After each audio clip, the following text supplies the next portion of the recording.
Hey, Author Nation. I am Melody Ann, founder of Author Nation, and we are live here today for an interview. And if you have been thinking about becoming a successful nonfiction author, you are in the right place. Author Nation is here to help you. Join us. The link is in the description. Today, we are going to be talking about books, and then book marketing. So it's all about books today. My guest, Christine Clifton, is a connectrix. I love that. Connectrix sounds a little sexy too. She believes that fostering the power of connection to source, self, and service is what facilitates flow. I love all those alliterations. She's thrived through several mysterious health issues, left a successful six-figure corporate career, and embarked upon entrepreneurship, all in ways that leave most people scratching their heads. What Christine came to realize was that the way she navigated her work and life pivots was her unique superpower. She learned to connect with herself, within herself, in order to make choices that served her, even though they didn't always make sense to herself or others. Welcome, Christine. How are you today? I'm great. Thank you. I'm glad you love those alliterations. I'm a I bit of a word do. nerd. I do. I love them so much. They're fabulous. All right. So I know you talk about intuition and business intuition. And so before we dive into your books, I have a question, because what I'm seeing in today's world is a lot of people advertising, I have the formula, do it this way. And I see people kind of like buying into somebody else's path and then spending a lot of money on it sometimes. And then sometimes that doesn't work. And then that person blames themselves, or the person who's writing the course says, well, you didn't follow the formula or whatnot. So when we talk about business intuition, what say you to that? Well, what you just said is actually a story in my life. I spent a lot of money to join a group coaching program. I did everything they said to do. Yeah. I ended up, after a year, burnt out and almost broke. And at the last meeting of the year program, when I asked the founder of the program what to do about marketing burnout, they said, well, you must not be cut out to be an entrepreneur if you're having burnout doing all this marketing. So I just spent 10 grand with them for the program. So yes, I learned after that, and a few years after that, that the program worked for her. It fit her personality. It fit her business model. It fit the way she wanted to show up in the world. And it just wasn't aligned with me in the end. And that aha is part of what set me on the trajectory to develop the body of work that I now use with what I call highly relational or soul powered people, most often entrepreneurs, but also career changers and seekers as well. Right. So So tell us a little bit more about that, about what you do, and dig into that just a little bit more. sure. The what I found, I'm an ambivert. So I used to think I was an introvert, and then I would take some tests and I would like split it right in the middle. I would call myself a social introvert, but I was noticing it was more than just me being more introvert in the way that I liked to do business, or I like to relate with people. It was more that I was highly relational, meaning that relationships meant more to me than just checking things off a to-do list or making 50 cold phone calls a day. But also that I was fueled by a motivator of not only feeling fulfilled myself, but also like I can't help but serve others. Like I'm Mm. hearing this call to service. And so that kind of wraps up into the psychographic that I work with. And what makes us great is often what takes us out. And so people of service who are very soul powered will often give to the detriment of themselves. And so they suffer burnout. They do because they think they'll be more valued if they do more. They abdicate their needs, for the needs of others. And so as I was seeing all these symptoms of what they were facing, I said, there's a better way. And I forged my way through it. And so I'm a mix of a coach, consultant, sometimes a personal growth, as well as a relationship coach / consultant. It's really however people show up in front of me. I take a look at what they're facing, and they're usually stuck in a rut, they're stagnant, or they're just stumped, like they're smart and it's worked before, but it's not working, and they just don't know where to go next. And so what has happened is, what I believe is, they finally reached that point that they're being called to attend to themselves Mhm. finally, but they just don't know that that's what is being asked of them. And what I like to say is, once we're able to attend to ourselves, we can fill our cup and give from overflow instead of depletion. And so I do a little of the inner work, which is what I call the being, and I do a little of the outer work, which is the doing. And so with Mm. entrepreneurs, once we do the inner work, we say, how can I change my business so it now fits me instead of the other way around? And for career professionals, we say, okay, what type of work, what type of environment, what type of boss will fit me the best, instead of me trying to fit, elsewhere. Yeah. So that's what I do. A little of I call it the little bit of the woo and a little bit of the how to. That's great. Thank you. One thing I know when we were setting up the interview that really struck me, and I will want to talk about this, and because I think a lot of other people writing books relate to this. I didn't realize it was an author. Something you said to me, and it always strikes me as interesting, because you have clients writing books who tell me I'm not a writer, I'm not an author, and I'm like, but you're writing a book. How can you not be a writer? If you're writing, you're a writer. Can you tell me a little bit about how you were surprised that you were an author? Sure, it's a little bit of how I was surprised when I became a public speaker. I had taught dance and taught fitness. I was comfortable in front of groups, and over time I began to just start speaking in front of groups as well. And I didn't know that was public speaking necessarily. It was just what I was doing.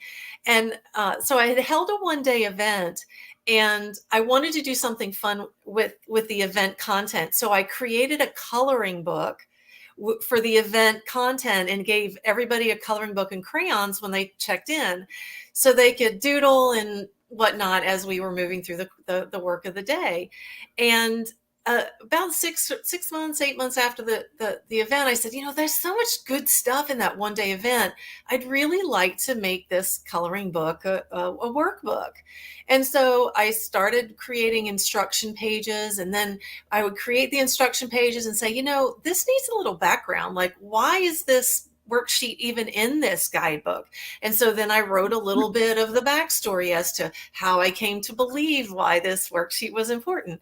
And before I know it, I had a 65-page guidebook, and I literally had it on a USB drive and walked it down to Minuteman Press after having purchased an ISBN number, and they printed spiral bound guidebooks for me. And I gifted a friend of mine that guidebook. And when I handed it to him, he goes, "That's amazing. You're an author now." And I was like, blink, blink, blink. Like, I'm like, author? Like, all I did was create a guidebook. So Yeah. that's my quick story behind, I didn't realize it. I just hadn't associated what I was doing with authorship. Yeah. And it was, and I've gone to do it several more times. So, That's funny. So that was your first author journey. When you started your next book, did you then say, okay, yes, I'm an author, and I'm writing a book, or did you create something and realize it was a book a second time as well? oh, that's a great question. I knew it was a book the next time around, and I also knew that I didn't want to write it like a regular book, like most people Mm, write it, because part of my DNA is teaching.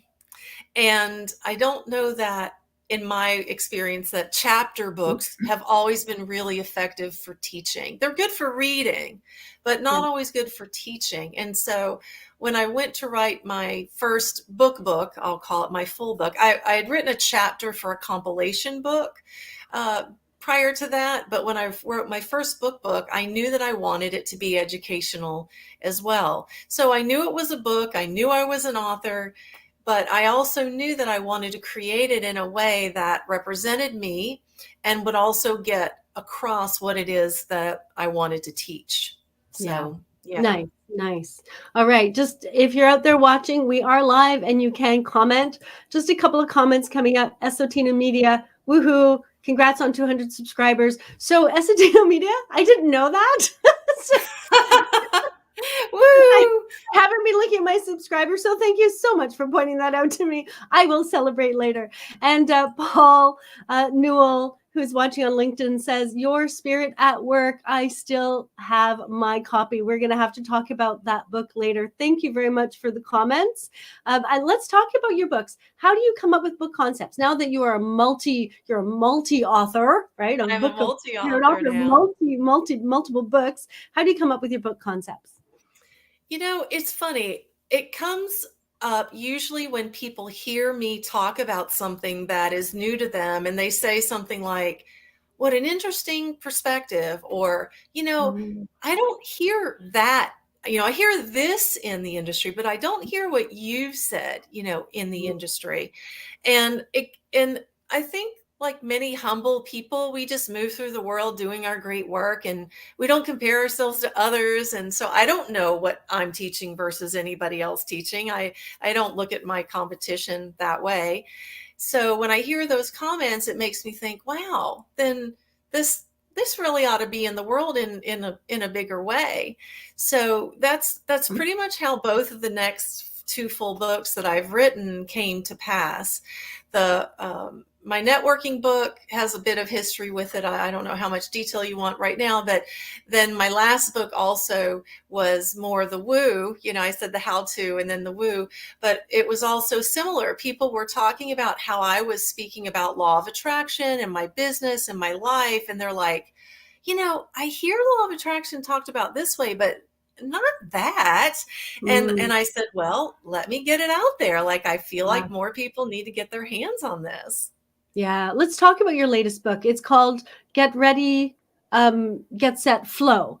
And you say, and I love that you niche it down. So first off, what you just said about coming up with a book concept, everyone watching, pay attention to that. When somebody says to you, "Oh, really?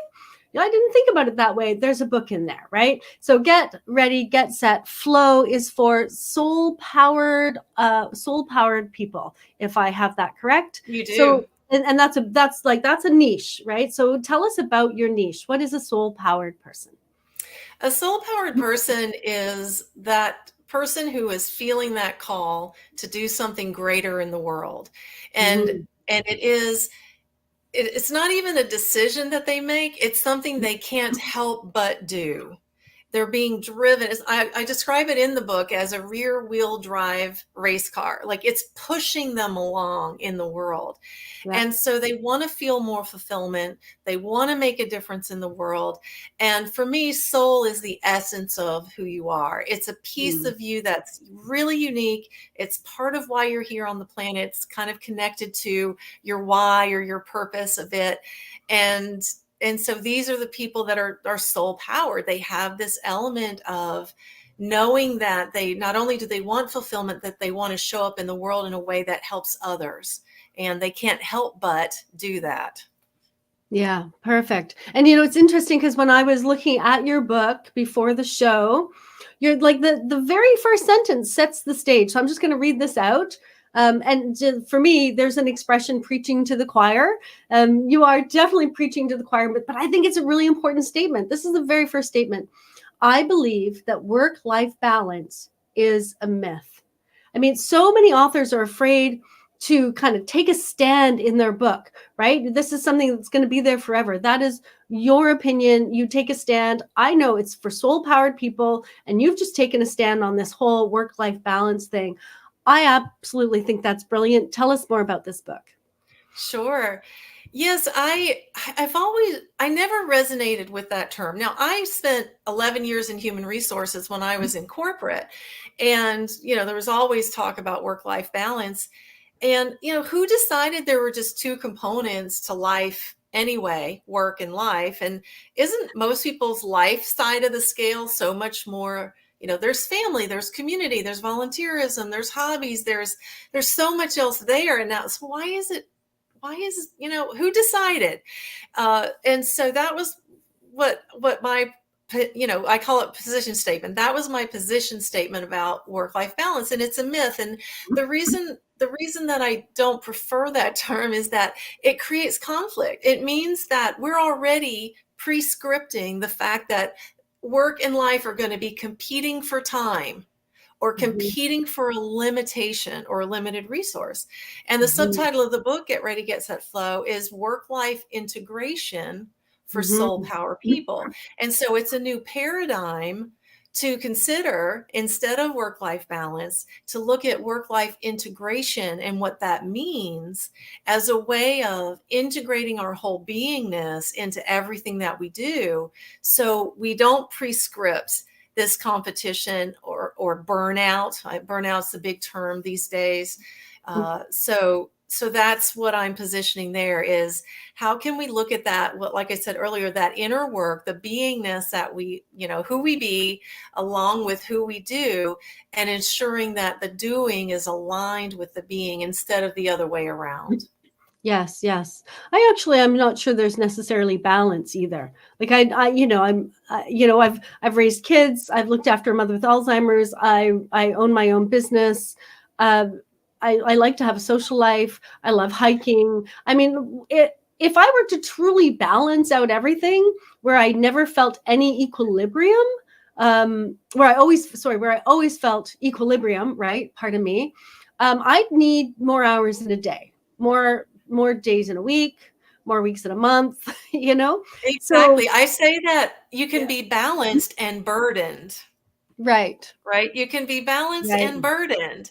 Yeah. And so again, I'm about expansive thought and words and concepts. So to me, thinking about integration creates that a more expansive way to look at how I relate to work and the workplace. And with the pandemic, has brought a lot of different ways to work, thank goodness, especially for people in traditional jobs. And they're beginning to get that taste of flexibility and being able to better, and it's demanded, really, it has been demanded of them that everything gets integrated. So they're working from home, Yeah. their kids are schooling from home, their groceries are being delivered at home. So there is no either or. It's all there, and how to manage it is their opportunity. Yeah. And to, to be very clear, when the pandemic started, our society was not set up for people to be working at home and to have children at home and so forth, right? So there was a lot of, I don't know about uh, dads so much, because I haven't spoken to as many of them, but the moms I know that I spoke to were, parenting full time. And then after dinner and their kids went to bed, they were working full time, and they were working until, 2 o'clock in the morning. They were catching 4 hours sleep, getting up and doing it all over again. And so that was actually, I think a lot of people really, in some ways, fell off a cliff when that happened.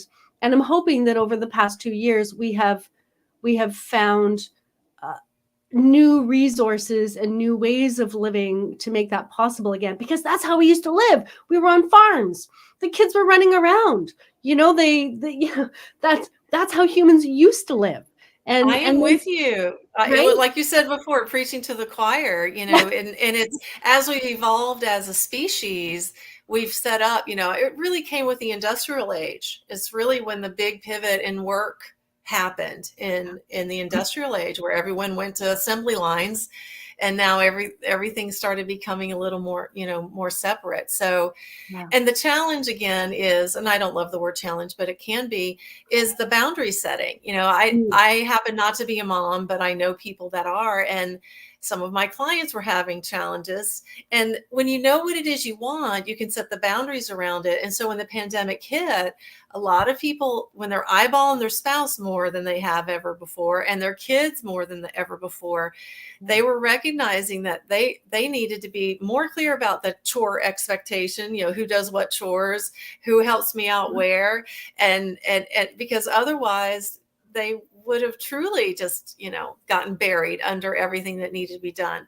So it, Yeah. it was another opportunity to say, okay, how do I set a healthy boundary around what it is I need and what needs to get done, and utilize these resources around me? I think that's a great lesson Yeah. that some people did get. Absolutely. And Janet says, yes, work-life integration. So you are, yes, people listening in are with you 100%. So I want to talk about book marketing, and we'll move into that in just a minute. So if you're out there live and you have questions, get them ready, drop them in the comments. We'd love to deal with them. But just before we move on, what is the promise of the book? Get ready, get set, flow. What is the promise to the reader? The promise there is to know that there is a different way, and that all ways work. All ways work. And Mhm. it's really up to you to design and choose the way that works for you. You know, watching John Batiste win all those awards and his song Freedom to me is like my anthem that goes along with the book. It's like, be who you, I'm getting chills just talking about it, like be who you are, like it's Yeah. possible, and everything will come and begin to formulate around you. And I think that's a lot of doubt sometimes, that people like, could I really be my true self and people like me? And if you're a business owner, will they really hire me? And imposter syndrome comes in. I had a lot of that with my first full book, Imposter Syndrome. So a lot of these, I mean, welcome to humanhood, that it all Yeah. comes into that process. But the promise is that I'm going to show you a methodology, a paradigm where you can consider to restructure your life and begin to live that ease and peace instead of burnout. Burnout isn't about working too much or too hard or too long. It is about misalignment. Mhm. And we often, especially highly relational people, we just keep overstretching to serve. And before we know it, you know, our back's broken. So we're out of alignment. And so this paradigm helps them find the alignment and then look outside to say what fits me. Yeah. And I think that's a great segue into my next question. How do we, and interestingly enough, people listening, this is actually a book marketing question, not just a book writing question. How can authors choose the book content that aligns with their purpose? That's a really good question. Gosh, when I went to write my first full book and I began to do the research about all the options of publishing, you know, from what I did with Your Spirit at Work, which was take the USB drive to Minuteman Press. You know, I think that's as rudimentary as you can get besides printing it off your own printer, to full traditional book publishing and then everything in between. It's There's so many options out there, and you have to ask yourself a lot of questions today. It's great that there's so many options, and what's going to fit me? What is going to work for me?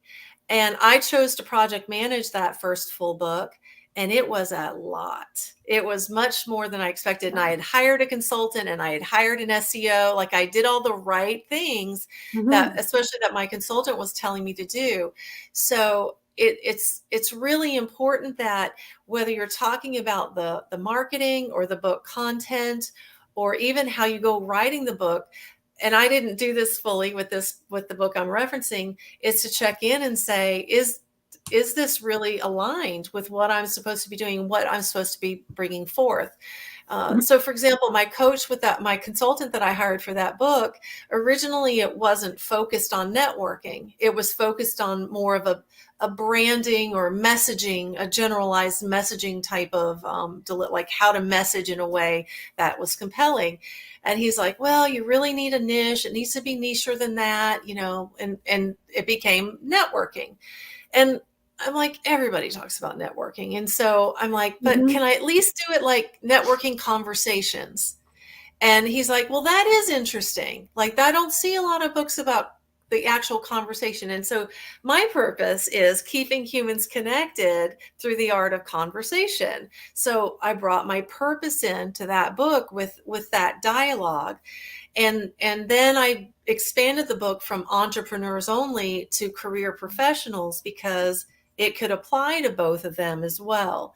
So that book, I went from, you know, here to tight, and then another little expansion, and all because I was finding my way to ensure that it was fitting me, but also honoring what I'm here to do and what my mission is on this planet, which is to Mhm. help people connect.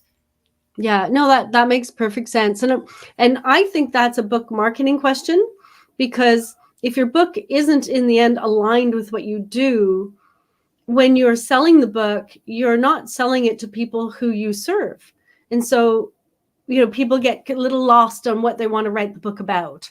And they think somehow they have to write a certain type of book. And it's like, no, you actually need to really think about how it serves you and then how it serves your reader. Right. And I think you've done that really well. So you've also talked about the relationship between like author and book, right? As the author, you're writing the book, but the book can also, in a sense, guide you. Can you elaborate on that? Yeah, I think that is an example of my integration Mm, philosophy.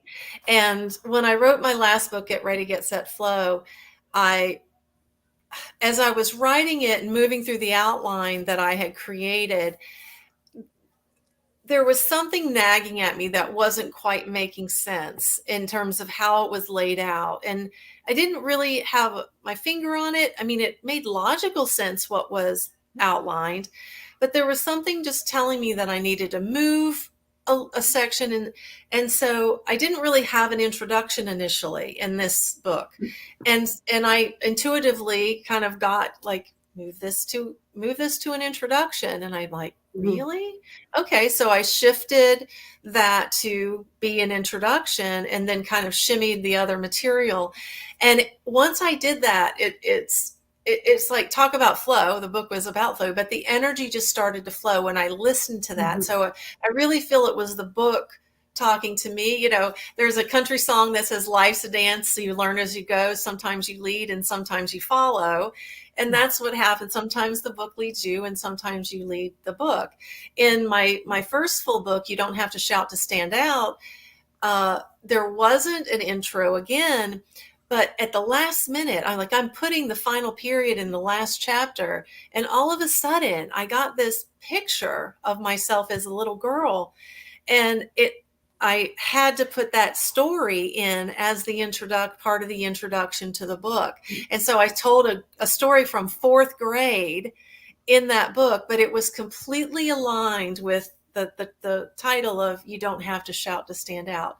So I feel like it's easy to listen to what they say we should do and do all the yeah, right things, yeah, but if we don't also listen to what it's asking to be, then I think they would probably be fine books without those changes I just mentioned. But it just my body just took a deep breath once I made those changes, and it just felt like it landed in just exactly the right way. So it's a dance. It's a almost a conversation that you might be having with the book itself. yeah. That's perfect. I love that. And I hear authors talking about like the book coming, they're not writing the book, but the book is coming through them somehow. And I think I call that they're in flow, right? They're in a state of flow at that point, and they're not, because they're no longer uh, trying to think the book. They're just allowing the first draft. Anyways, we can revise later, but allowing that first draft to get out on paper, because until it's out, there's not much you can do with it. It doesn't help much when it's living in your head. Let's talk about the cornerstone of your marketing. So, as an indie author, what is multiple books? What is the cornerstone of your book marketing? It really is the people that I know. I'm fully aware all the right things that could be done in terms of book marketing. And like we said earlier, we get Mhm. to decide how we want to do it as opposed to what they say, and also wherever the book lands in your business model, your business. I think that also was something that I learned that I could and should take into account. But ultimately, my You Don't Have to Shout to Stand Out was my first full book. And when I reached out to my network, I didn't just say, share this on social. And this is again about me because I'm a conversationalist. I like to ask questions and let people step in because the question is an invitation for people to participate. And so between social and my newsletter list, I said, who would like to help me promote my book? Here are the 4 ways that you could do it. Pre-read the book and give me a testimonial, pre-read the book and put a rating on Amazon, share on social or share on your newsletters, whatever. I made it really clear. And I ended up with 75 people who raised their hands just because they wanted to help me.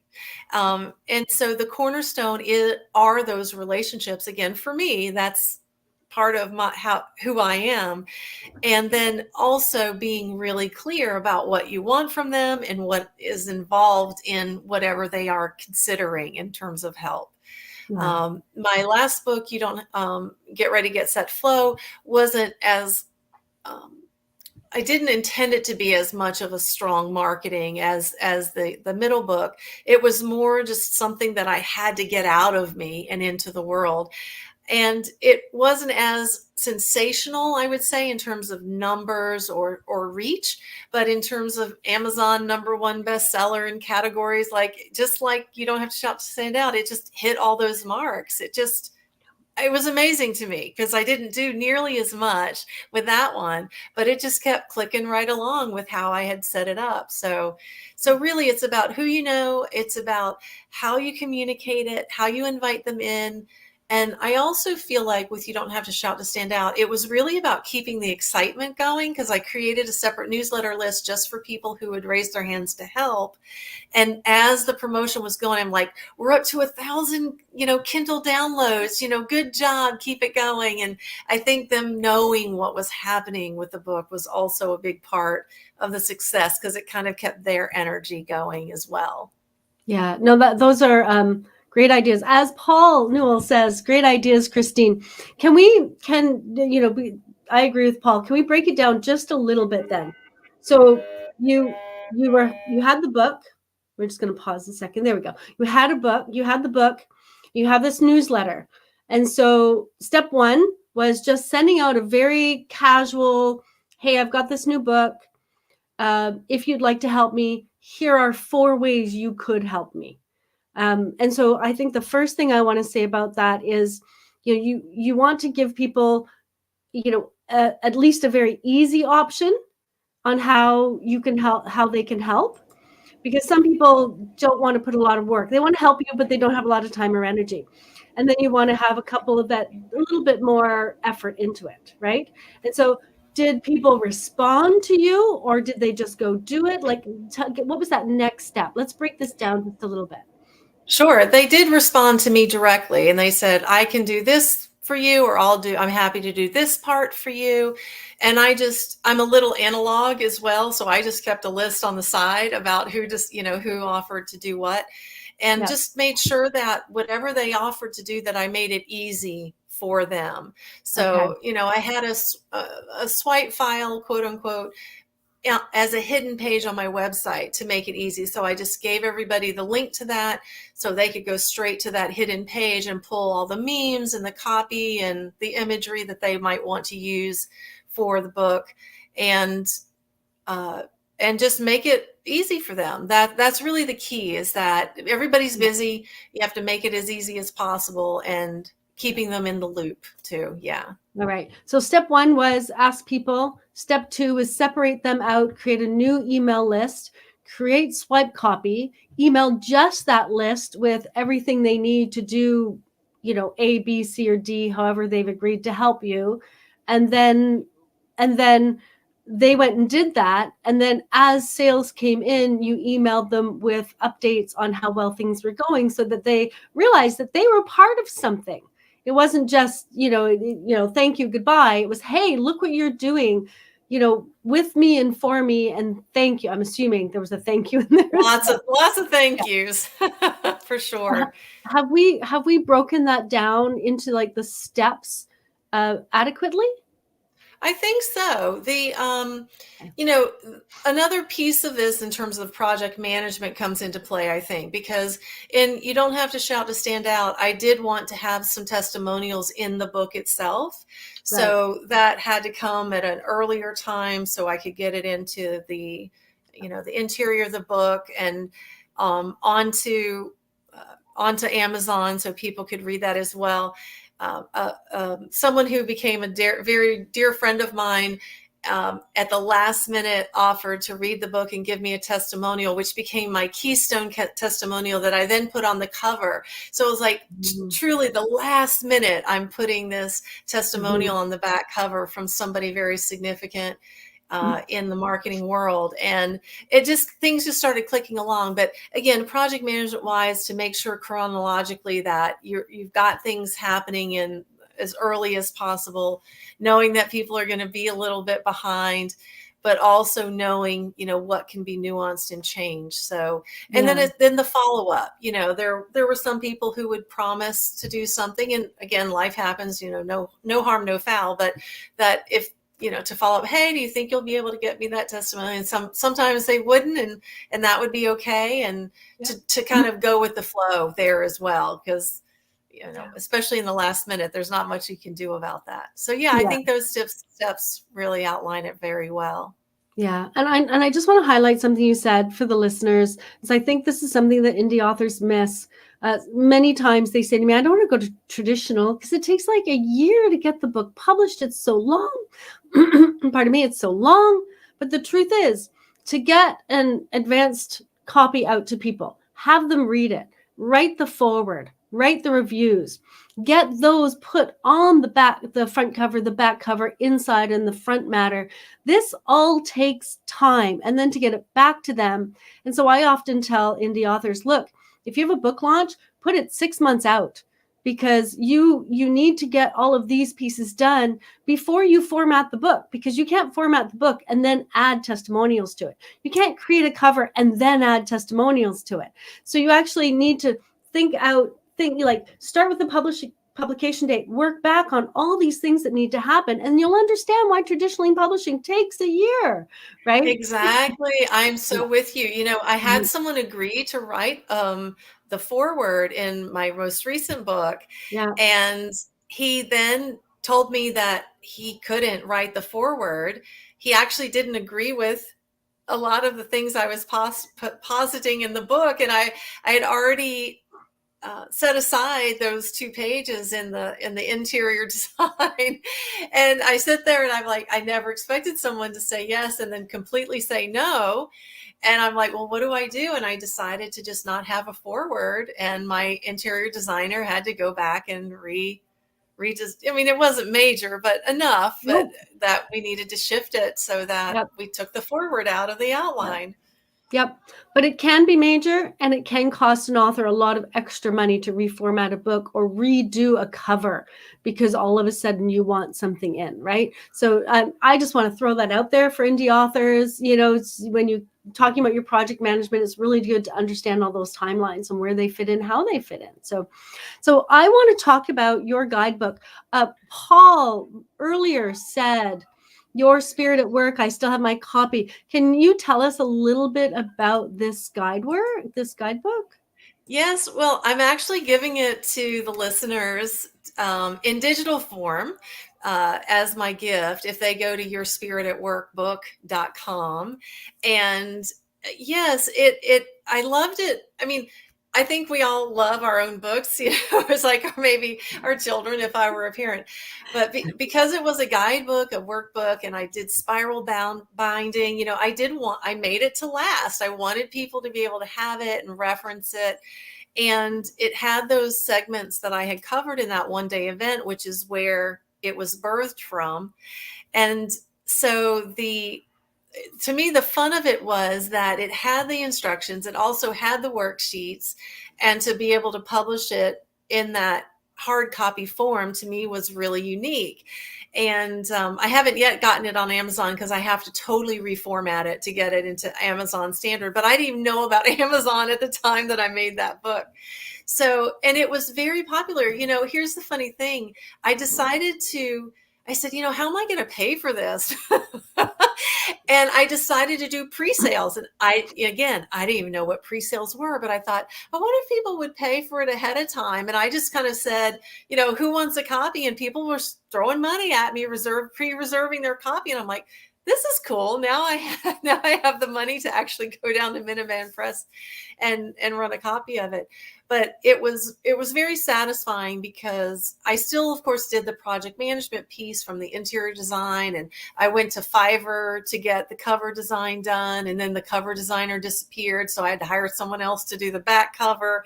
All these things that happen when you've got other people you're depending on. But yeah, it's a wonderful first start for me. I'm still very proud of what's in there. And what's funny is when people started seeing the guidebook, they're like, could you come and speak to our group? about this Mm, topic.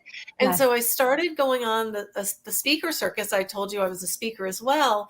And then You Don't Have to Shout to Stand Out was literally born from the content of the guidebook then, because I began to formulate my signature talk from the guidebook.